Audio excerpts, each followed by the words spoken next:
ஏய் பெஸ்டோ கோயில் காட்டில் இந்த மாதமோ புரட்டாசி மாதமோ பங்குனி மாதமோ ஆடுவான். இது ஒரு வெத்தலை சோசியம் மாதிரி தான் கொடுத்து ஆடுதான். எல்லாம் கடவுளுடைய குடும்பத்தவே அசிங்கம் பண்ணி ஆடுதான். ஒரு மானிட பிறவி ஆணும் பெண்ணும் முக்கால் சத்தியம். புரிஞ்சுக்கோங்கடா, கணக்கு போட்டாச்சு. இப்போ சோசியம் பார்ப்பான், திண்ணீர் போடுவான். ஆணும் பெண்ணும் திண்ணீர் போட்டு அந்த பேப்பரை வாங்கி, அச்சடித்த பேப்பரை வாங்கி எல்லா பூமியில் கடவுளுடைய சொத்து, சிவன் சொத்து, ஈஸ்வரனுடைய சொத்து, ஈஸ்வரன் குடும்பம், பரமசிவன் குடும்பம் பூரா பாழாக்கி பூரா ஆடு மாடு கோழி பறவைகளை அடித்து தின்னு அந்த பாவத்தை ஈஸ்வரன் குடும்பம் படைத்த கடவுள் படைத்ததை இவன் அறுத்து தின்னு போவ அந்த பாவத்தை பிள்ளைகள் தான் அனுபவிக்கி, பிள்ளைகளும் தாய் அனுபவிக்கி. அவர் படைச்சார், அவர் தண்டனை கொடுக்காம இன்னும் உட்கார்ந்துக்கிட்டு இருக்காரு.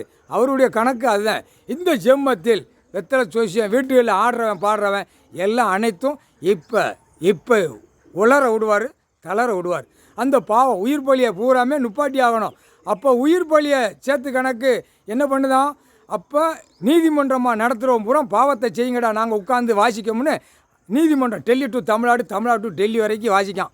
என்ன காரணம்? ஆணும் பெண்ணும். இது எவ்வளோ பெரிய தப்பு படைச்சி விட்டார். எல்லாத்தையும் ஆடு மாடு கோழி பறவைகள் எல்லா வனவிலங்குகள் புழு பூச்சி வரைக்கும் படைச்சி விட்டார். அந்த படைப்பை அழிக்க வந்த நீதிமன்றம் கோர்ட் இவங்களா வச்ச நீதிமன்றம். அப்போ மானிடத்தில் மூளை, கண், காது எல்லாமே கொடுத்தார்.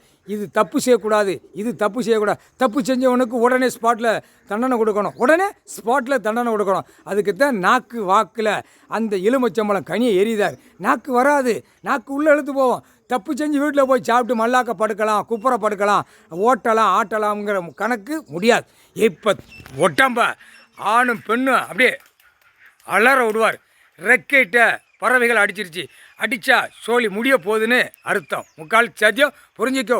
அதுக்கு தான் நாக்கில் எலுமிச்சம்பழம் கனி எரிதார். எரிஞ்ச இந்த மழை பெய்கிற தண்ணி ஒரு சொட்டுவோ மேலே விழுந்தாலும் அந்த தண்ணியை க்ளோஸ் பண்ணும். குடிக்கிற தண்ணியை பாழாக்க வந்த வாய்ப்பே அரசியல்வாதி பலாயிரம் கோடி நீதிமன்றம் கோர்ட்டில் அனைத்து உள்ளே போய் வர்றது அனைத்தும் பாவத்தை ஏற்றின கணக்கில். குடிக்கிற தண்ணி கடவுள் கொடுத்துருக்கார். நிம்மதியாக நமக்கு குடிக்க தண்ணி கொடுத்தாரு.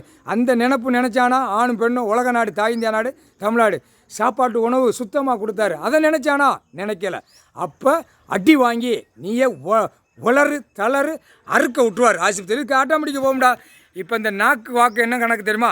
சோசியம் பார்க்குறவன் நீதிமன்றத்தில் சோசியம் தானே பார்க்கான். ஒருத்தனுக்கு தப்பு செய்கிறான அவனை உள்ளே தூக்கி போடணும். அதுதான் மானிட பிறவியை கடவுள் கொடுத்த கணக்கை நீ இன்னும் பார்க்காம ஆட்டாமல் இருந்தேன்னா இவர் மழை இறக்குற மழையில் சோழியை முடிச்சுவிடுவார். மழை பெய்யுதா, தண்ணி இறங்குதா, இதிலே மானிட பிறவியை நசிக்கிவிடுவார்.